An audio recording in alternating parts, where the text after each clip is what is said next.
So this episode we were discussing kind of letting the viewers know who we are, right?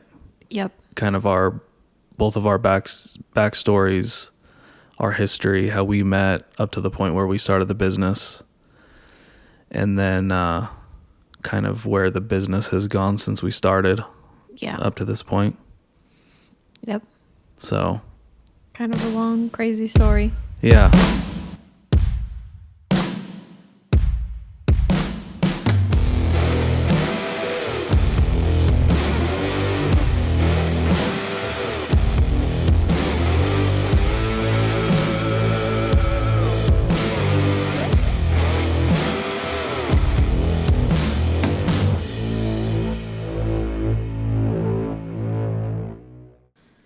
Yeah, we're on. Cool. Hi. Hi. What do you want to talk about today? I guess ourselves, right? Yeah, so this Get to know us better. This is going to be our weekend podcast, right? Yeah.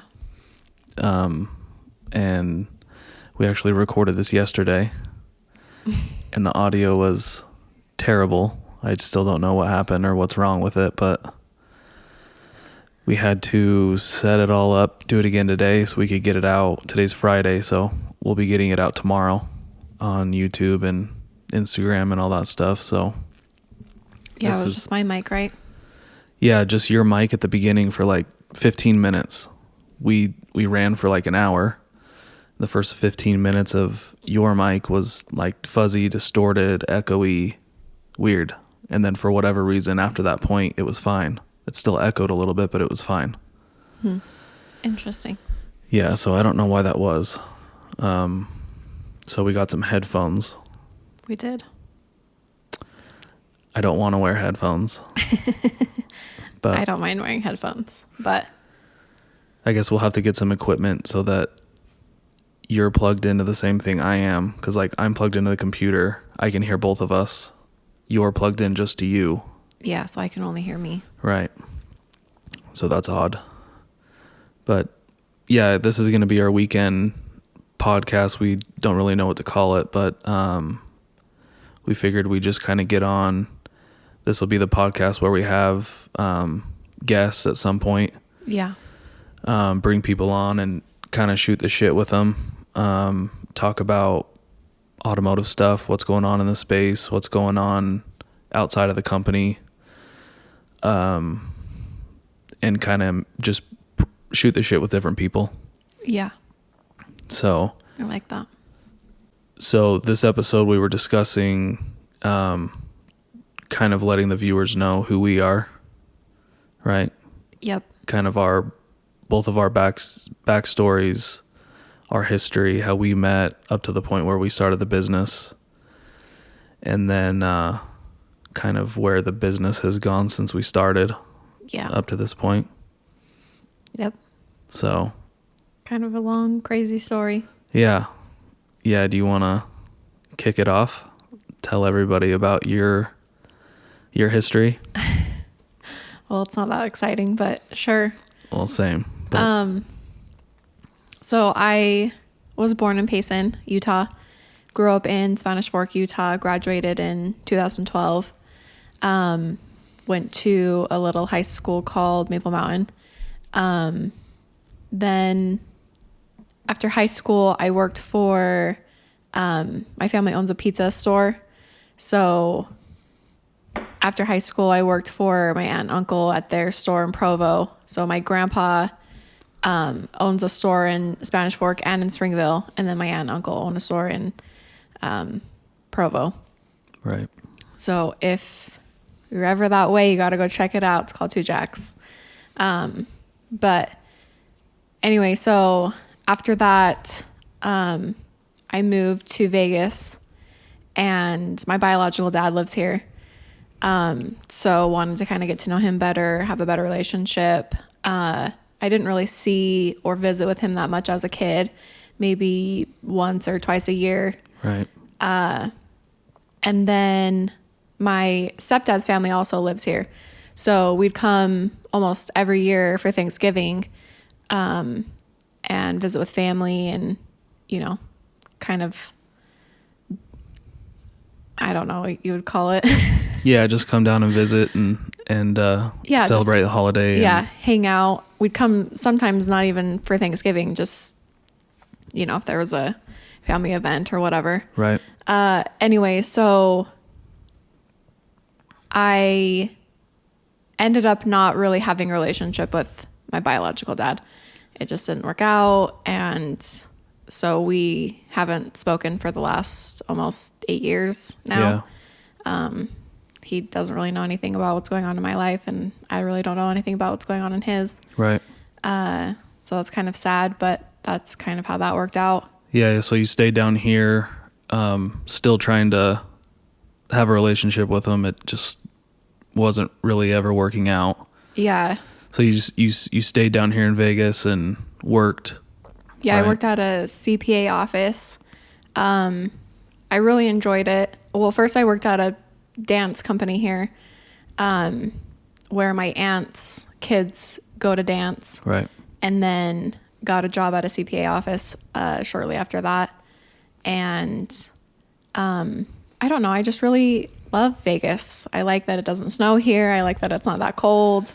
Some things that I really don't enjoy about Utah. Right. Utah's beautiful.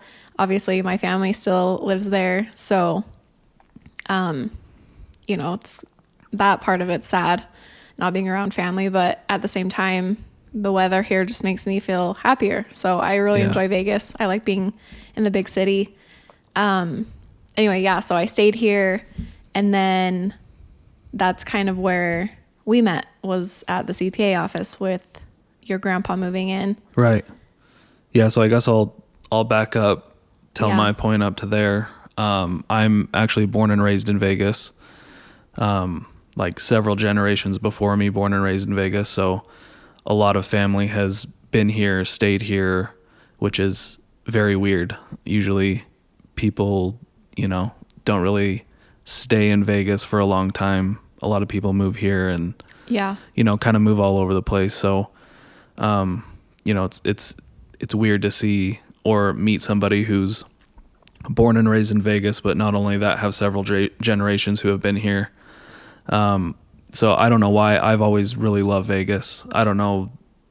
I always tell you, I think it's kind of the freedom thing. Like, I went to school in Utah for college, and, if you need something, you better get it before 8:00 at night, before everything shuts down. You know what I mean? Yes. That was a big change coming here. It was very nice. Right. Everything's open almost 24 hours a day. You can literally do whatever you want when you want. There's no limitations on, you kind of make Vegas what you want of it. Right. Yeah. So, born and raised here. I have a lot of family in Utah. So my whole childhood, I traveled to Utah to see family, and vice versa. They came down here. We went up there. So from high school, I went to Centennial High School here in Vegas. After that, I went and got a computer animated design degree in Southern Utah University in Cedar City. It's about 3 hours away from Vegas. And yeah, that was a whole different experience, like you're talking about. Very cold in the winter. I remember one semester, me and my cousin were going to McDonald's one day. It was -17 outside. I mean, just it gets cold there. A lot of snow. Very. So yeah, I went from obviously the extreme of Vegas heat, very mild winter, to a nice summer there, which I wasn't there in the summer. I was only there during school in the winter. So I got a good dose of what the snow is all about, what the ice is all about, driving on shitty roads, Very shitty. Yeah, I got a little bit of a glimpse of that in college, but after college, I came back down to Vegas, and that's where me and you met. You were working at that CPA office, and my grandpa Brent had opened a driveline shop here in Vegas in 1973. So I think it's 1973, somewhere around that point. He opened Driveline Service of Las Vegas. And so as a kid, I kind of grew up in that shop. I wanted to be there as much as possible. I loved being around him. I loved being around just the shop in general. I've always been a car person, so watching the cars come in and out, seeing what, they were doing to them, and building drive lines, working on differentials, transmission rebuilds, transfer case stuff, like all that stuff. That's really the core of our business. I got to see at his shop first growing up. Yeah. So yeah, once I was old enough to work, even before even before I had a license, I was getting dropped off there. He'd make me do the dumbest shit, just to keep me busy and out of his hair, sweep the parking lots, go clean the workbenches off, just little minute stuff to keep me busy. I hated it. I wanted to be like, doing something real in the thick of it with everybody else, but I kind of got a dose of that. And then he was closing up shop, I believe in 2012. So he was ready to retire. Didn't want to keep that business going. So he shut the doors in, I believe it was 2012, about the time you were graduating. And stuck around that shop, just, I believe like doing phone sales, just little stuff, keeping him busy for another year or so. And then that's when your boss, Jake, had come to the shop and told him that he was moving into a new office space. He had a couple offices open if Brent wanted to take one of those little offices over and rent that back from him. So your boss, Jake, had worked for Brent during high school, right? Yeah, I believe so. Yeah, so Jake had gone to school with my aunt and uncle in high school. And then, obviously kept in touch all those years. He stopped by that day, let him know he had an office space open if he needed it. And Brent kind of jumped on it. So my grandpa leased out the physical shop and just took his computer, a phone over to the little office, started moving into there, and then that's kind of where me and you crossed paths, right? Yeah, so I got to know Brent and Shirley first, and your dad. Right. Your dad would always stop by. Right. And Brent, oh man, he used to make some crazy comments to me. Yeah. But I loved him to death. I mean, one day I walked in, because it's a CPA office, so you have to wear professional clothing. Right. You have clients coming in and out. And one day, I'm in heels and a skirt and a nice shirt, and he's trying to compliment me, poor guy. Not knowing him then, I took huge offense to it because he called me a stripper, but he said you look so good, you look like a stripper. Yes. Yeah. So, I was trying to not react in the moment, but knowing him now, he was just trying to be nice. Yeah. He was just trying to compliment me in the best way possible, but Exactly. He did not have a good sense of words. Yeah, that was him. He 90% of the time he didn't mean any harm by anything, but he didn't articulate his words very well. He didn't say the right thing. He meant well, but didn't follow through with that. So No. yeah, I heard, I don't know who told me that. You had told me that or something, and I was like, oh my gosh, I feel like so embarrassed, but at the same time, I knew him very well. Like he was just trying to, give you the best compliment ever because strippers are so hot apparently to him or whatever. I don't know. Yeah, I don't know either.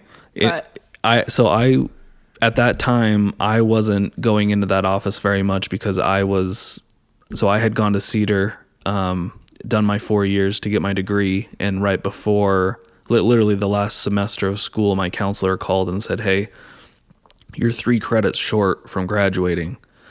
And I was like, no, bullshit. There's no way in hell. I sat down with you 2 years ago. You mapped out my schedule for the next 2 years so I would graduate on time, get my degree in 4 years, get out of there.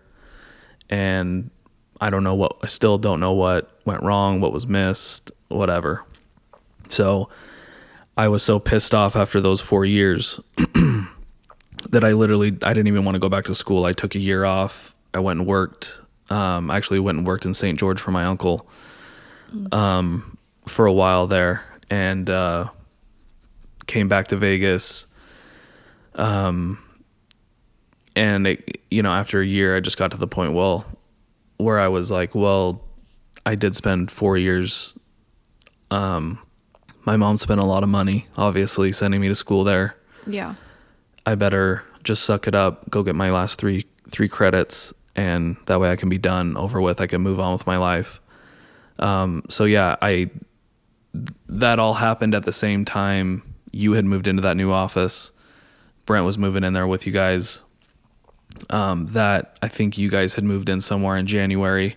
He had moved in somewhere in, I don't know, February or something like that. And I had started school up in Cedar for just those 3 credits, one class, January of that year. So, it was one class. It was Monday, Wednesday, Friday, and it was from 5:30 p.m. to 7 p.m. for those 3 days. So I went to the first class, and the teacher or the professor was like, hey, I know nobody's going to show up to Friday class at 5:30 at night. So let's just cancel that one. Let's just stick around Monday and Wednesday for an extra half an hour. We'll get our assignments done and get out of here. So lucky for me, I was like, okay, I only have to be up here Monday, Tuesday, Wednesday. I can come home late Wednesday night if I wanted to, or Thursday or whatever. So that was a much better pill to swallow than, okay, I have to be up here for literally the whole semester waiting around for one class. Yeah. So yeah, actually we only had class Monday and Wednesday. So when Brent kept I was up at school, he kept calling me and saying, hey, dude, we just, you got to come to this office. There's this girl. She's amazing. You have to come meet her. She's the shit. I swear. And, anybody, a family member comes to you, especially like your grandparent, and says something like that to you, you're like, yeah, okay, sure. Mm-hmm. And then when I did finally actually meet you, I was like, damn, yeah, he wasn't joking. So thank you. After that, me and you started talking, and then, yeah, I would literally leave Monday, go to school, and then I would come back either late Wednesday night or early Thursday morning, and then like hang out at the office, working for, the weekend until Monday came and I had to leave again. So that's where me and you spent a lot of time together. Yeah. At first we spent a lot of time just hanging out, talking, right, getting to know each other at the office. Yeah. Flirting a bunch. I would sit in my chair and twirl back and forth. Yeah, I remember that's what you used to do. That was your move. You just twirl because you were nervous. So nervous. Yeah, so that was, we met like February of that year, right? Yeah, I believe so. And then you even asked Brent. Didn't you ask Brent if he had my number? Or you wanted my number, but you didn't ask for it.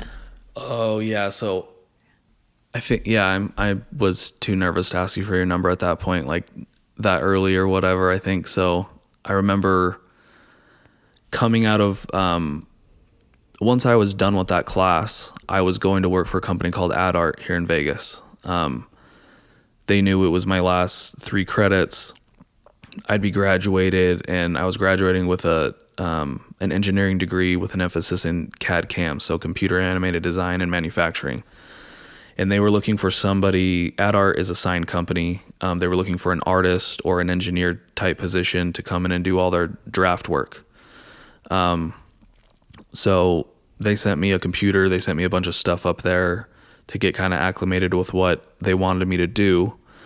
And they also sent me out to do some field work in Atlantic City at Borgata. So, here I am, a computer guy. I got to get up on the roof at Borgata, hop off the side of it and go look at the sign, however many stories up that is or whatever. That was quite the experience. But I was leaving to go to Atlantic City, and I knew I wasn't going to be down there to see you for a while, and I didn't have your number at that point. So yeah, I can't remember if I called the office hoping you would pick up and you didn't, or something like that. I don't remember what the case was, but something like that. I was trying to get a hold of you, but didn't just come out and say like, "Hey, Grandpa, can you go give Samantha my phone number so she can call me, text me, whatever." So dumb. But yeah, we once I was back from that trip, I traveled back and forth until April of that year, till I was done with school. Yeah. And actually, I was the one who asked you for your number. That's right. I got gutsy enough to ask you. I think you missed me a lot during that Borgata trip. Yeah. Just pushed you over the edge. You're so dumb. No, I just kept wondering, like, is this kid serious? Like, does he really want to get to know me, or is he just like flirting? Does he have a girlfriend? Like, I didn't know. Yeah. So I finally got ballsy enough and I said, if you ever want to hang out, shoot me a text. Yeah. And then that's how you got my number. And then we were married that same year in December. Yeah. Right? Dumb kids. Super dumb kids. Yeah. Shit moved fast for us, but it's worked out so far. Yeah, it did. Is this going to be our 7-year anniversary or 8? 8. Really? Shit. I think so, right? 2015 to now? Yeah, so it'll be 7. It will be 7? This year will be 7. Okay. I swear we're always a year ahead. Yeah. Yeah, I don't know why. That's the same thing with me. I always think we're one year further along. Farther. Well, it's just felt like such a long time, I guess. Thank you. Just kidding. Well, it's kind of funny too, like our wedding, because speaking of hating the snow, we literally got married in the snow. And I call Cedar City Cedar Shitty because I hate that place. Like, I hate the small town. I don't know. It's not my place, right? I don't like it. It is very pretty. Like you said, Utah's pretty. The snow comes down. It's very pretty in the winter and all that stuff. Pretty. Just living there is not my thing. No, it's not mine either. I was hoping I would never have to go back there again, but we end up, your family's in Spanish Fork around Provo area. All my family's in Vegas, or most of my family's in Vegas. We were like, let's get married. Let's meet halfway.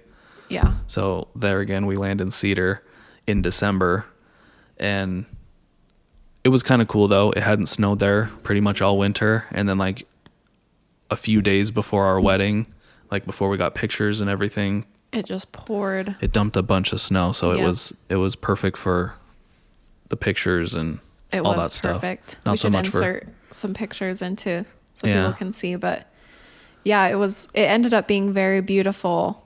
Cold as shit, but it was cold. Yeah, it was freezing. I was in a sleeveless dress. That's right. And so it was very cold. So in between taking pictures, you would wrap me up in your arms. Yeah, put your jacket on me. Yeah. And try to warm me up. But yeah, our pictures ended up being absolutely gorgeous. So I wouldn't have it any other way. But I'm very glad that we don't have to wake up in the snow in the winters. Yeah, I know. What's funny is ever since, we've been together, you've always said, because you grew up in the snow, you're like, oh, I can't wait for summer. I can't wait for summer. I can't wait for it to be 110 outside. Yeah. Go sit by the pool. And then this year has been terrible. And you're like, oh, this is the first year that you've said, I can't wait for it to get cold. Even though, Vegas doesn't get cold, but you can't wait for it to not be hot here anymore.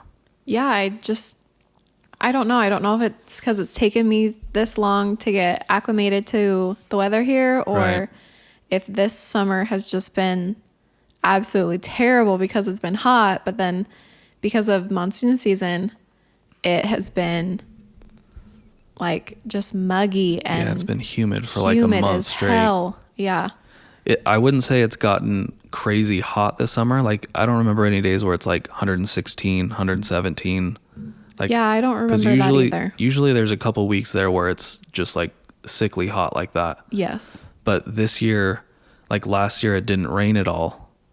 The monsoon season came, no rain. And then this year, end of July through like basically now, I mean, it's been a solid month of it raining, not almost every day, but it's been like humid, like it's going to rain, and then it dumps crazy storms, Yes. lots of flash flooding, like crazy rain. I don't remember it, being like this for the last, 5, 6, 7, 10 years. Like, it's just been a long period of humidity, which sucks when it's 110 and humid. Like down south or whatever, at 90, 95, very humid, and it sucks. It's been like 110. I wouldn't say it's as humid as it is there, but like, we get your idea. It sucks. It sucks Yeah, when it sucks big time. It sucks we're when just it's not 100 used to it either. Yeah, it sucks when it's 115 and dry. Like, everything is a curling iron. You can't open your car door. Yeah. You can't get in and hold the steering wheel. But yeah, when it's 110 and it's just humid as shit, it sucks. It definitely sucks. I feel like a fish out of water. Mm-hmm. I'm not used to it at all. So for the first time, can't wait for winter. Yeah. So anyway, back to us. We get married in December. We have Hudson June of the next year, right? And now we have Blakely, who's almost going to be 2 in October. So we got 2 kids, during that time. So I got done with school. I started working for Ad Art. I worked there for, I always ask you this, but it was about a year, right? I think so. So yeah, out of school, I worked there as an artist or draftsman or whatever that position is called. I don't know, for about a year. And then I moved to Yesco. Yesco's a big sign company. Obviously, out of any sign company, Yesco's the most recognizable. They're out of Salt Lake City, Utah. And I was working in their Vegas office as an engineer. So I did all the engineering on like the big pylon signs, letters and all that stuff downtown. More structural based than I was doing at Out Art. But I hated it. I kept telling you, like, I can't sit behind a computer or behind a desk for 9 hours a day. Yeah. I couldn't do it. So I kept telling you, like, we got to do something. We got to start our own business. We got to do, I don't care what it is. We got to do something, because I can't like sit here, shut up, do my work, go home. I can't do that for the next 30 years of my life and then retire and whatever. Yes. Like, I wanted to be able to, and for us, like, make more money than what you're capped at. Like, I'm making X amount of money. If I work harder and I kick ass at this job over the next, 2-3 years, because I'm new there, I got to prove myself for this amount of time so I can get a pay raise to not double, not, you know what I mean? Like, yeah. There's just that cap there, and it drove me nuts. Like, I knew it was going to be a long process before I was making any amount of money that would get us anywhere. You know what I mean? So I always had that like entrepreneur side where I had watched my grandpa Brent's shop and got to sit down and listen to them make business decisions and how one little tweak could make the business go from here to here, and see that growth, quickly, but also have to adapt the company to make that sustainable. All those little things, like, that stuff really interests me. So I kept telling you, like, I don't know why I didn't go to school for business. Like, I love business. I don't love sitting behind a computer and doing draft work all day. Like I'm very mechanical. I like that stuff, but I don't want to I don't want to do that all day long every day. Yeah. So me and you threw out some ideas like what we could do, where we could start, and you were kind of hesitant, right? Yeah, I was, just because, I don't know, you get, in that mindset of security, and you Right. have a good job, and you went to school for that. So plus we had a baby. Yeah.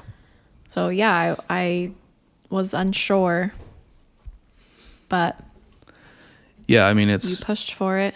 yeah, I did push for it, and then I just went back to kind of what I knew. I remember as a kid, I would buy Oakley sunglasses on eBay. The cheapest guy who had real authentic Oakleys, I'd buy their sunglasses, and then I would get it to me. I'd take a couple pictures and I'd put it back on eBay at whoever the most expensive guy was, minus $5 or whatever. And they would sell every time, like no problem. So I was making money as a 12-year-old selling Oakley sunglasses, wallets, keychains, like the dumbest stuff, right?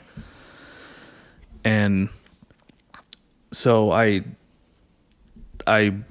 growing up at Driveline Service of Las Vegas, like watching that business and being a part of it, as I got older, I got to learn more about the product, learn what it does, made a few connections in the industry, like going to SEMA with them, like talking to vendors, talking to, manufacturers. I just kind of went back to what I knew, and I kind of missed that stuff, even though ring and pinions aren't so exciting and special or whatever, but it was automotive, and I love cars. So I remember, sitting there doing a little bit of research and seeing like there's really not a lot of differential companies. There's really not a lot of transfer case people. There's really not a lot of, there's like 5 core transmission suppliers out there. Yeah. Like we could be one of those too. And so I remember me and you had talked to Brent at that point about maybe we take over his name, continue his business, or should we start fresh with our own thing? Yeah.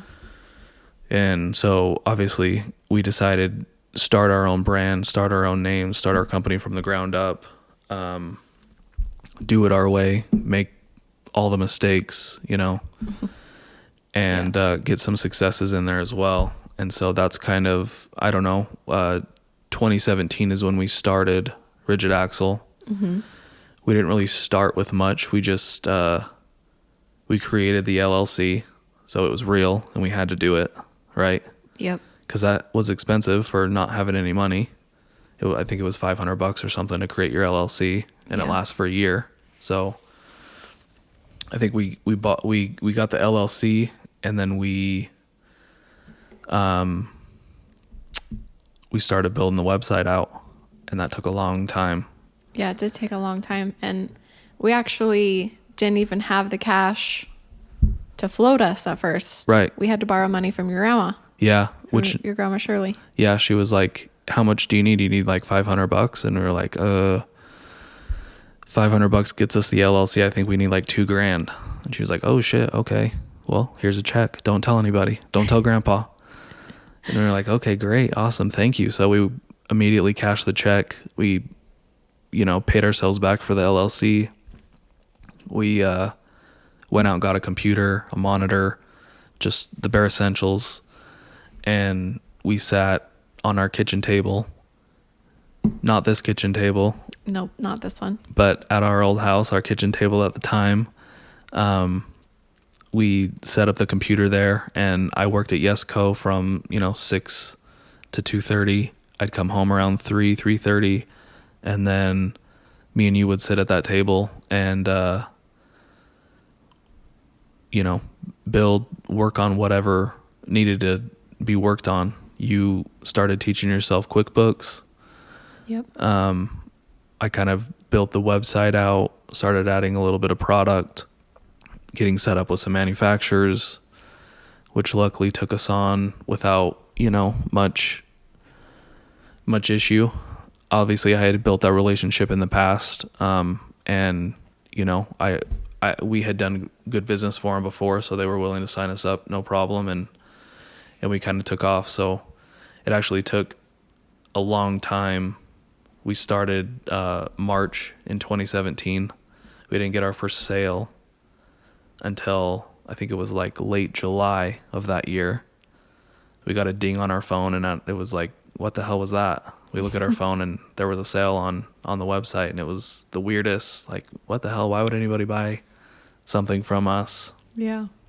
And then from there, we started, slowly getting more product on the site. And then later that year is when it, October, November-ish is when it started to, we started actually getting sales on a, weekly and then daily basis. Yeah. And so what was our plan? Like we were actually starting to run the business. Yeah, we were. But we didn't want to. Obviously, we had a home. We had a mortgage payment. We had a car payment. Baby. A baby. We had the American dream, right? We had the white picket fence. Like everything. You go to we went down that path. You go to high school, then you get your degree, then you get a good job with benefits, with insurance, and then you have a house, a car, wife, kids, all that stuff. So we were at that point, and it was hard to. Our goal was to get Rigid Axle built so that it was paying your salary. Yeah, the salary at Yesco, and we didn't want to do anything before that. Obviously, we were scared, and Very then scared. It got to that point. I think March, April of the next year in 2018, where it was paying my salary and then some, and I didn't want to. I was too scared. So it was funny because at the beginning I was telling you, we got to do this, we got to do this, we got to do this, and you were like, eh. And then once it got to that point, you were like, what the hell are you doing? You're so stupid. You're spending 9 hours of time you could be spending on Rigid Axle for some other company. Yep. Like, just spend all of that time for Rigid Axle now that it's obviously paying the bills. So you had to give me that push, there at the end. Yeah, I did. I had to give you a nudge. And, now, obviously I'm so grateful that I did. Mm-hmm. But it was really scary. Even talking to our families, Right. Everyone was like, what the hell are you guys doing? Yeah. Like, you guys are nuts. There's no way that you can quit your job. And I don't know. The other thing that always sticks with me too is everyone telling you like, well, at least you have something to fall back on. At least you have something to fall back on. Yeah, because I had a degree. Yeah, which is obviously not what we wanted to hear because... Obviously that's saying, well, when you fail, yes, you can go get your job back at Yesco. And you didn't want to have that job. That's not what we wanted. Even if Rigid Axle was a fail today, you wouldn't go back and use your degree to get a job. Yeah, I don't think in a million years I would go back and use my degree. So that always pisses me off every day thinking about that. Like, just like you were telling me about my 9 hours at Yesco being wasted because we could be working on that time at Rigid Axle. Like, same thing with the time I was 18 till the time we got married at 20. I was 25 at that time. Like, I feel career-wise, I wasted 7 years of my life, like the 4-year degree, working for other people, all of that stuff. Like, a lot of people don't like this mindset or whatever, but if you can figure out a way to make money for yourself and you be in control of how much time you put into something versus the reward that comes with that time, like, there's no ceiling, the work that you put in is what you're going to get out of it. Yeah. If you get content if you own your own business and you get content, you're not going to grow. You're going to either stay at that same level or you're going to start declining because you're not paying attention to it, right? Yep. Whereas you have a 9 to 5, you can be mediocre for 30 years and maintain your job. You're not going to get any better. You're not going to get any and that's just something that I couldn't live with. I didn't like I was so gung ho. Like I wanted to kick ass. I didn't want to sit and draw signs. I wanted to go I want to go meet with the customer. I want to go sell. Like how come he didn't buy? I remember at Yesco, like overstepping my bounds multiple times and my boss being like, whoa, you can't talk to a salesman like that. But I remember drawing a sign and being like, hey, why didn't you sell him this? You're already here doing this. Why didn't you do X, Y, and Z? And a lot, I had a good rapport with the salesman, so they didn't take offense to what I was saying to him or whatever. But a lot of the times they were like, yeah, dude, that's a good idea. Let me go talk to him. Let's get that going. And so I just was like, shit, I'm just in the wrong position. Like I need to be in a position where I can go do that and I can take the initiative and I can kick ass and reap the rewards where, a lot of people don't have that mindset, but it's something that it should be taught, I think. I think so too. And I am kind of grateful for our mindset and the way we think to be able to pass that on to our kids. Right. So they don't get stuck in the same, rut and hardships that, we did kind right. of having to learn along the way because, it's not like we had anybody to teach us like, hey, maybe you should think about going through this path or, right. You're just like you said, you're kind of taught to do X, Y, and Z, and that's your path for life. Yeah. And I'm really glad that we didn't do that. No, I am too. We are out of the norm of everyone in our family. Yeah. Of our siblings and our parents. Mm-hmm. And it's kind of cool, leading the way, paving the road for everyone behind us. Yeah.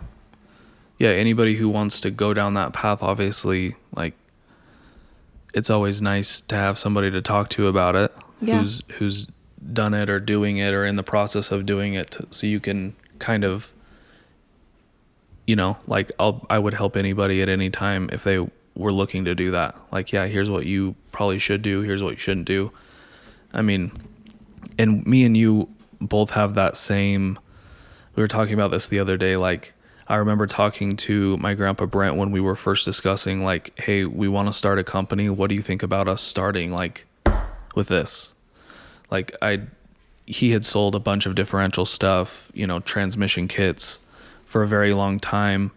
He had sold transfer case kits or transfer case bearing kits and individual parts for a long time as well, but it wasn't on his radar at all.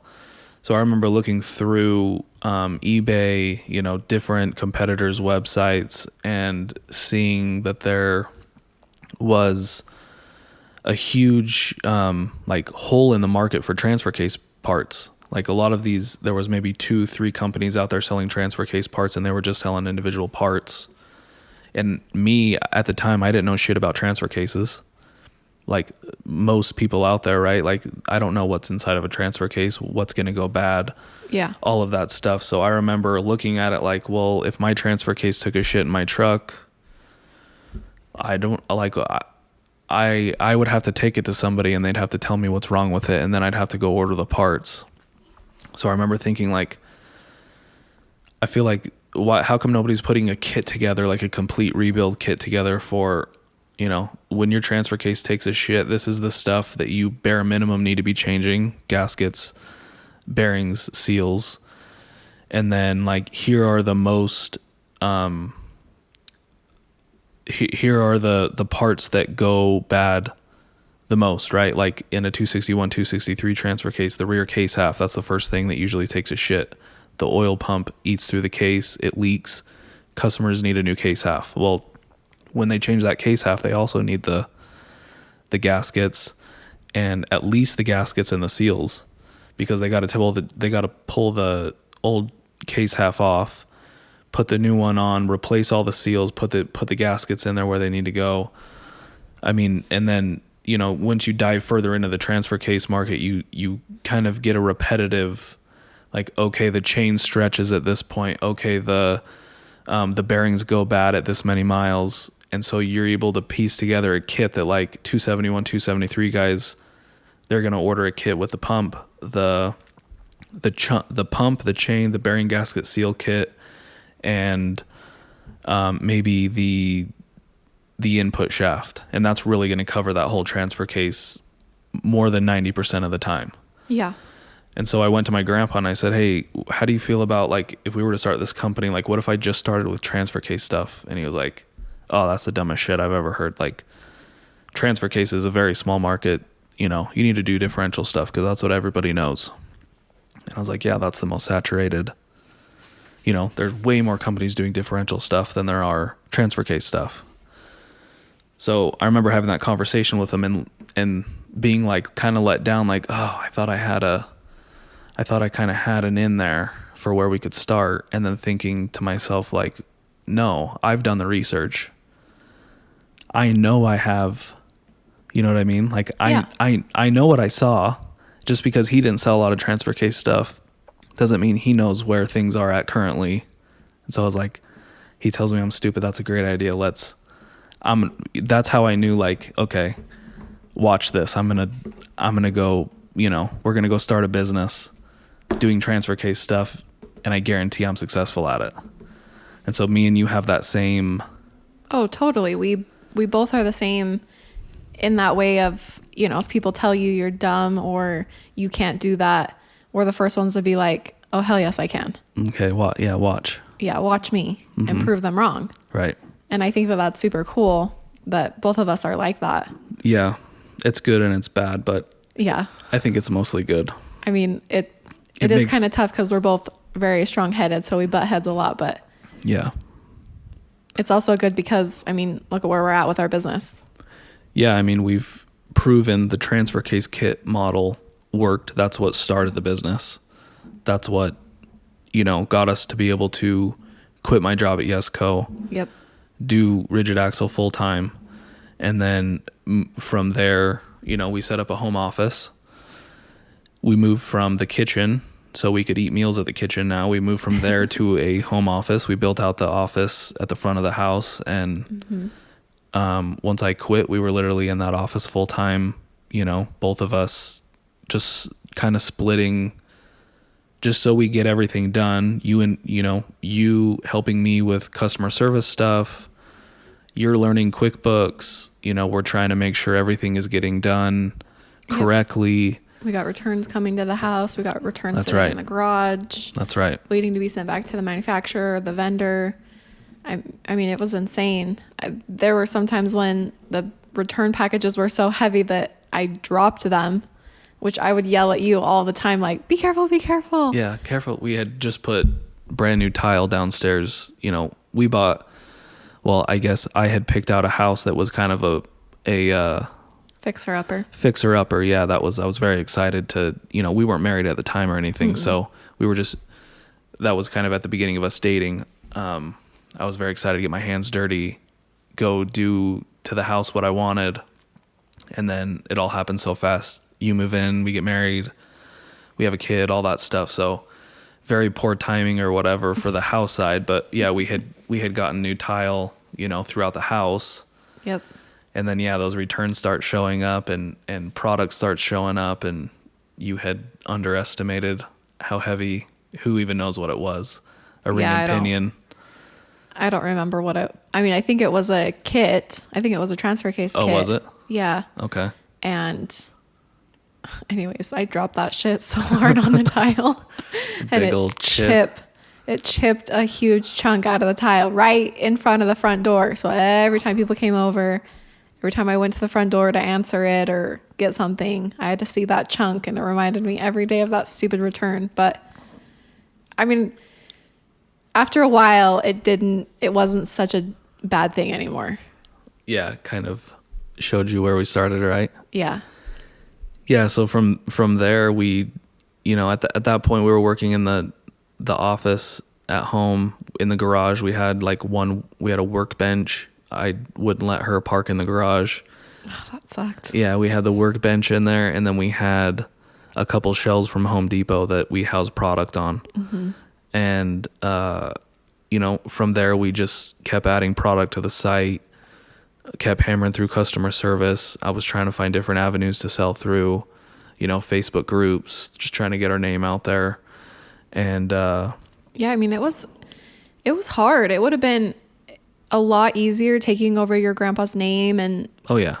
All of that, because everyone already knew who that company was. Everyone already knew who Driveline Service was. So it already had traffic. It had traffic for years and years and years. yeah, it would have been very simple for us to take that over. So, but it was hard, like starting a new business, starting a new name, and then trying to get our name out there and spread our brand. It was rough for a while.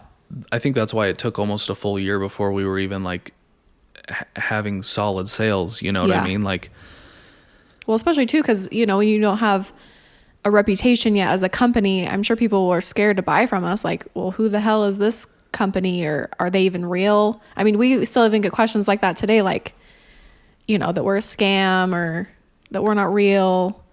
Yeah, which I don't understand where that comes from. I don't either. It's one out of every, million people that come to the site or whatever. It's ridiculous, but it's just like you were saying. I mean, it's so much work goes into starting a company, especially a new one with no brand recognition. Like, I remember sitting there, I don't even remember where I was, but making all of the logos and all of that stuff on the computer before we even had a website. Like, how do you feel about this logo? How do you feel about, what do you think about this name? The names. How long did it take us to figure out a name, Forever. Yeah, a long time. It took us a long, I mean, it would be so cool if we had the names that we almost picked. Right. So we could tell people. I don't even remember now. No, but I don't either. I mean, just picking a name, and then once we had our name, figuring out, okay, what's our logo going to be? Yeah, drawing the logo out. Having 10 different versions of that logo, like figuring out which one was the best one. Yeah. And then, starting the website. Like, I'm not a website person. Neither are you. No. We don't know, HTML, JavaScript. Like, we don't know all of that stuff. So, like, I just literally relied on YouTube to, like, okay, I don't know what I'm doing right now. Let me go to YouTube and punch in X, Y, and Z. Watch 5 different videos, combine them all together, and then like, okay, let's try this. So yeah, I mean, it took a long time for us to get to a point where we had a functioning website for somebody to even come to the homepage and then find product that they're looking for. And then after that, it was getting all of the product that we, the manufacturers that we were working with, getting product on there that we had available to us. And so that, I mean, people go to our site right now. There's still so much stuff that we don't even have on the website. But if they called in, we could get it to them, no problem, Yeah. There's still so much work to do. And we're, 2017 to now, we're 5 years in. And, there's just still so much work to do. Well, it's rough when you're a small company and you don't have that many employees. I mean, we've also gone through quite a few employees too. Mm-hmm. I mean, just that aspect alone of owning a business, that's the hardest part of, I think, owning a business is the employees. I think so anybody too. Who owns a business would agree with that. Yep. Managing them, hiring them. Everything that comes with employees. Going into having an employee it's hard. Yeah, it's a lot of work. And I don't know. I think it's hard too when you're new and you're trying to learn all these things, plus trying to manage employees. No, I know. I mean, we're still learning. Yeah. Like how do we do this, or we're changing this, or this isn't working out. Yeah. So many variations of every part of the business have, developed over the 5 years that we've been in business. Yeah, it has. And, I mean, now we have Andrew doing customer service and sales. He's kicking ass. He's amazing. Ass. Yeah. I freaking love that guy. He's a remote employee. We fought for a long time not having remote employees. We just wanted, people in office. But we finally started branching that out, and Andrew's a remote employee.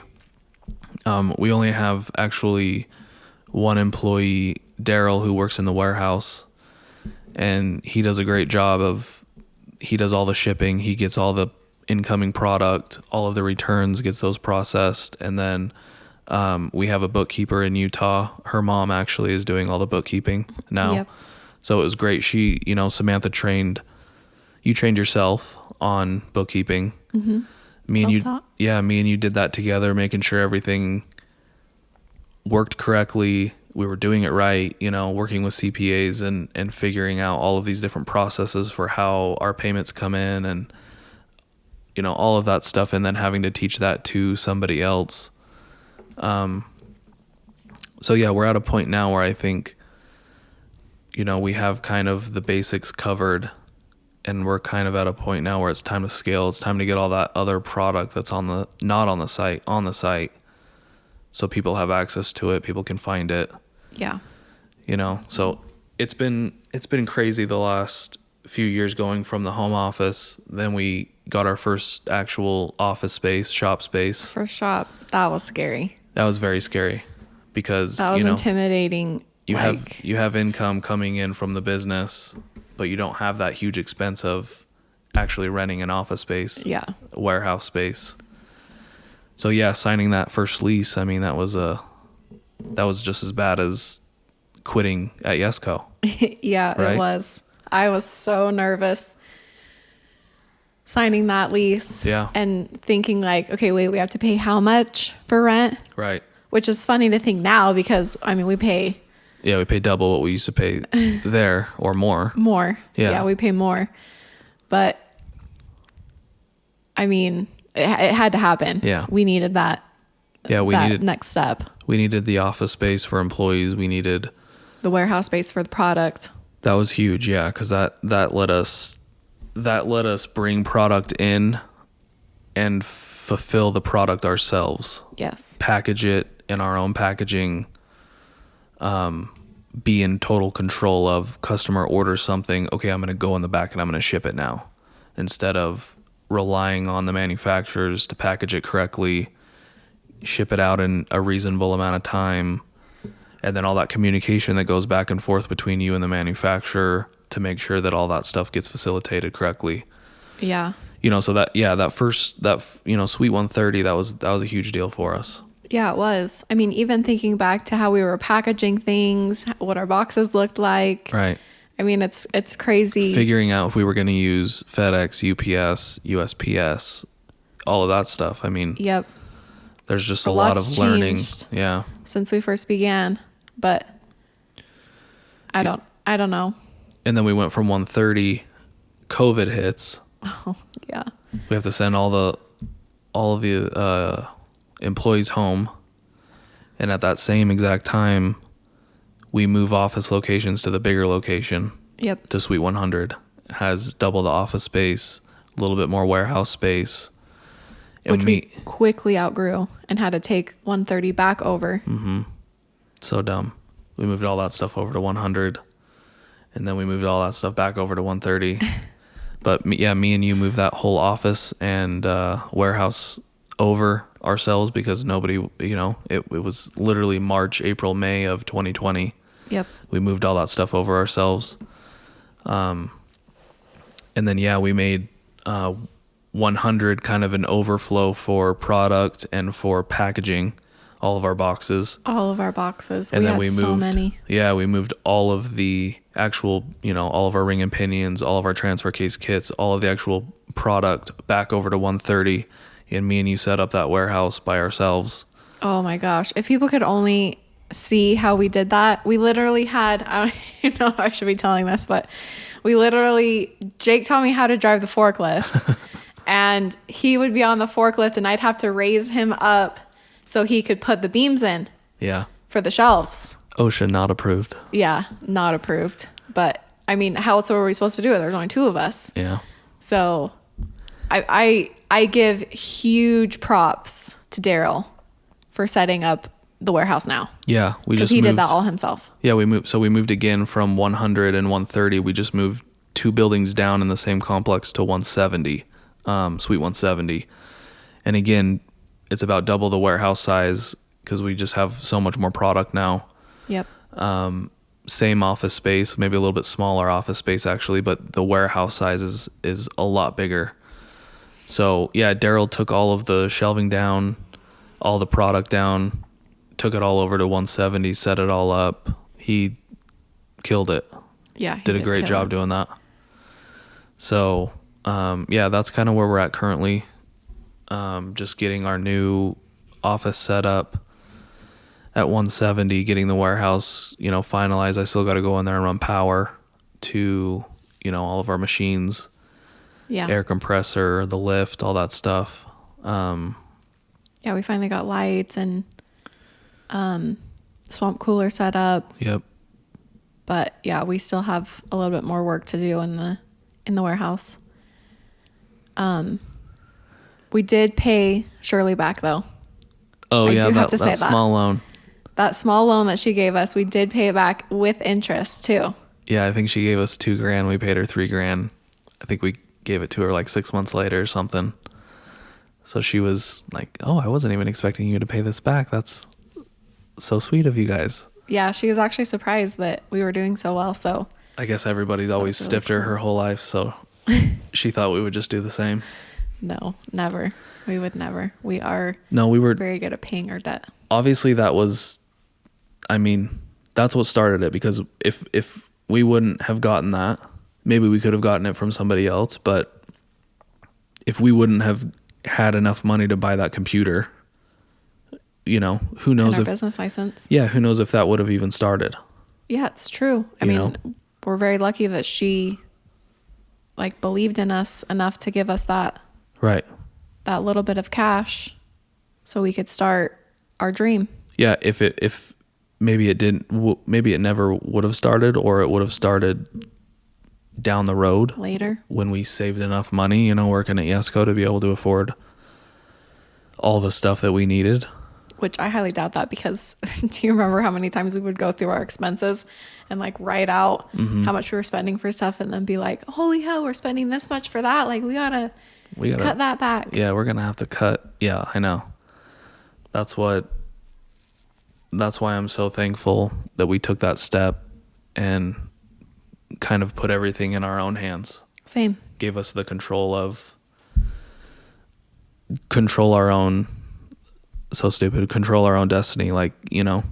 Be able to give us the opportunity to, if we want to make more money, then maybe I stay up for a few nights and put a shit ton of product on the website or whatever, Yeah. and it's good to go back to those roots. I should be sitting down once a week and I should be looking at holes in the market. I should be looking at, oh, this guy's selling X, Y, and Z. If I added one more thing, I bet you I could sell that product way better or whatever, Yeah. learning marketing better, learning, there's so much. You're never going to be perfect at business because there's just so many aspects. Yeah. And everything's changing all the time too. That's true. Yeah. Social media, look at what we're doing right now. We haven't done this in 2-3 years. No. And now, Obviously. Now there's TikTok. So now we're learning TikTok and Right. posting on there when, TikTok wasn't even a thing when we first began. That's true. I didn't even think of that. Yeah. Shit changes fast. Yeah, it does. So from here on out, we're going to be hopefully killing this podcast once a week. We'll be doing Tech Tuesday stuff once a week. Want to be able to find some guests, get them on, just interview. This would be a fun podcast just to shoot the shit with whoever's into cars, whoever has a story, and yeah, we'll get this out on YouTube and probably put some clips up on social media to point people over to our YouTube channel, and we'll continue to do this, right? Yeah. All right, cool. Should Should be we fun. end it? Let's end it. Sweet. Thank you. Thanks.